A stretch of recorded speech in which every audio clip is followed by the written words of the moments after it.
Another segment of Ask the Expert, and in this segment we're going to be answering the most frequently asked questions in technical support. And there's basically 7 that we've actually cataloged as the most frequent. There are more than that, but ultimately we're gonna focus on these 7. And the first one, and I would have to say probably one of the most common, is how much coffee should I use? And really that we base our answer that off of SCAA standards. So when we tell people what they should be using for coffee, we're telling them between 3.25 and 4.25 ounces of coffee per 64 ounces of water. So ultimately you have to figure out what your batch size is and then calculate that out. We're usually recommending a little bit more on the high end, but that's your range, so you have that 1 ounce range.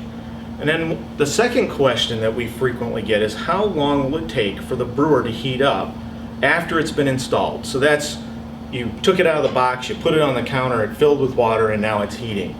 And what we typically tell people, because it really varies from brewer to brewer, it varies from location because ambient temperature plays in, the temperature of the water when it filled, all plays into that. So we usually tell people between a half hour and 45 minutes.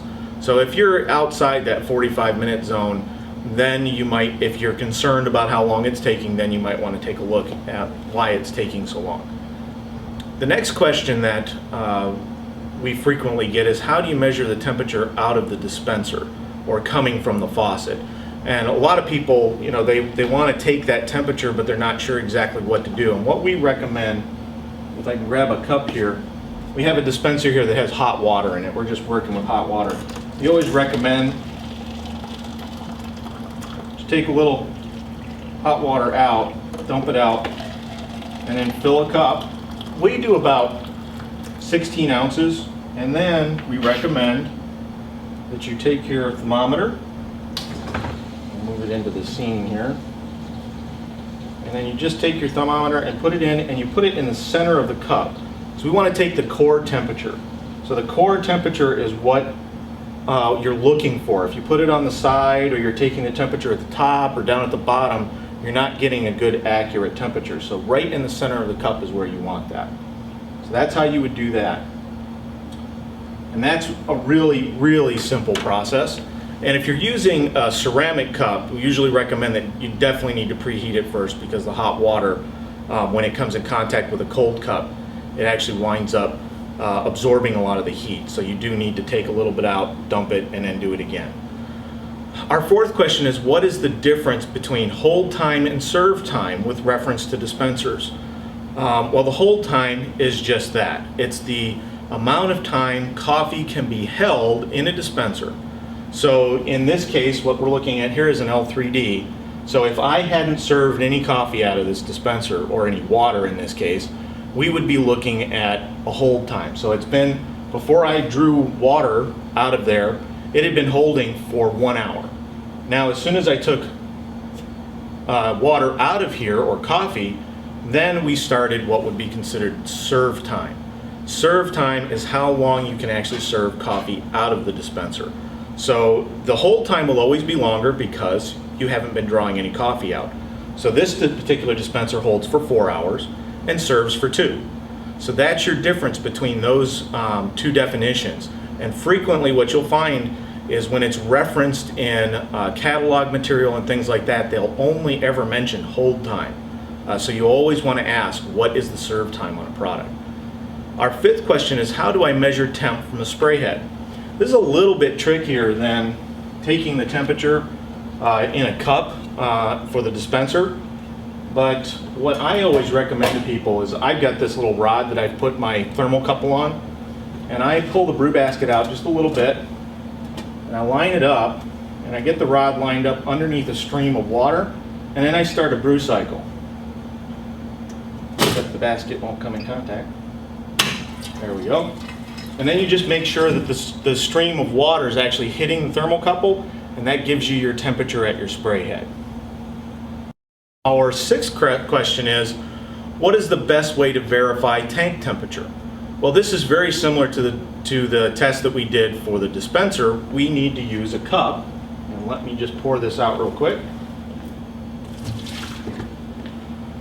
And you do the same thing. You would draw hot water out of the hot water faucet. I usually say about 16 ounces because you want to make sure you get true measure of the water leaving the tank. The tube that leads from the tank to the faucet may have been sitting for a little while, so you may not actually know what the temperature is based on that. So then you dump your hot water out and you do it again.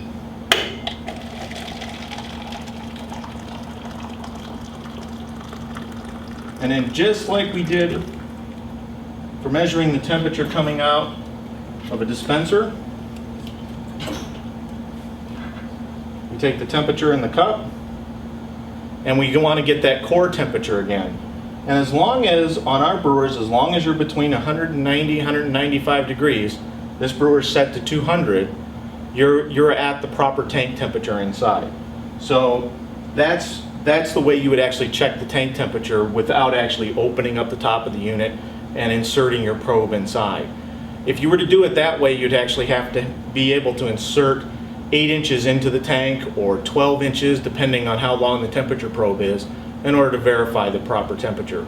But the easiest way to do it is just the way that I showed you now. Now the last question on our list, question number 7, is why is my extractor short potting? And one of the reasons why an extractor short pots, it usually is tied back to the spray plate. And we've talked about the difference between a metal spray plate and the cascading spray dome in a previous segment. And the cascading spray, or the spray plate, is susceptible to scale buildup. And when scale builds up into the holes, it really effectively reduces the flow rate coming out of the spray head. So it's got 24 holes, and on a unit this size it has 24 holes, and if each one of those 24 holes gets a little bit of scale buildup, that reduces it 24 times over. So it really does have an impact on your volume. So you have to clean each one of those holes out with a toothpick. We recommend a toothpick because it's wooden and there's a Teflon coating on the spray plate, so you'd want to make sure that you don't do damage to that Teflon coating. And if there were any other potential reasons, if you check that out and you're still short potting, the next thing would be potentially you may have to call a service agent in to actually check and see whether the flow path of water is restricted, because that would have an impact on your flow as well. Thank you for joining us for another segment of Ask the Expert. And remember, if you have any questions that you want to ask of me, you can email me at asktheexpert@fetco.com, and I will get back to you with an answer via email. And if it happens to fit in with a good video segment, we'll turn that into a video segment and we will post it and we'll mention you by name.